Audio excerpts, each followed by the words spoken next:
A lot of people would doubt me at the beginning, saying it can't be saved, and now I haven't really had any negative comments since we've really cleaned it up. Turning a house from a Civil War era home into a Pine Bluff museum. That's 19-year-old Harley Edwards' mission. It's not going to be easy.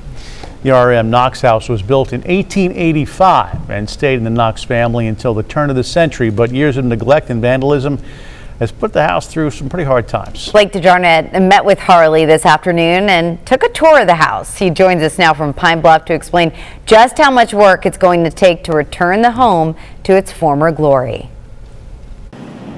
Harley Edwards is a young history buff who fell in love with the Knox House at first sight.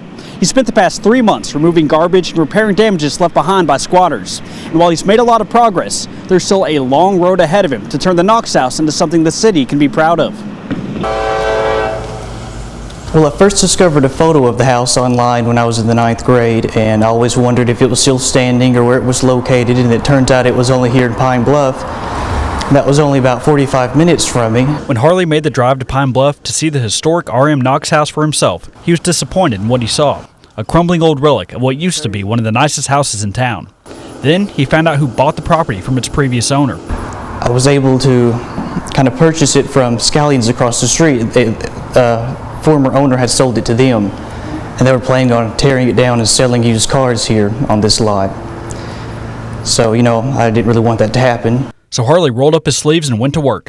He said the previous owner and squatters left behind knee-deep piles of garbage throughout the house. Once that was cleared, he tore down the rotten front porch. He's made a lot of progress in just 3 months, but he didn't do it alone. We had some volunteers helping to clean up the front part of the porch. We had a mini excavator here that did a lot of work, and I pretty much cleaned this out with one other person, the whole house, up and down stairs. The next step is a huge one, replacing the roof. But Harley has started a GoFundMe to help cover the cost, and since the Knox House is listed on the National Register of Historic Places, he'll be applying for government grants. He's just taking things one step at a time, and his vision for what the Knox House can be will be a welcome sight to the people of Pine Bluff.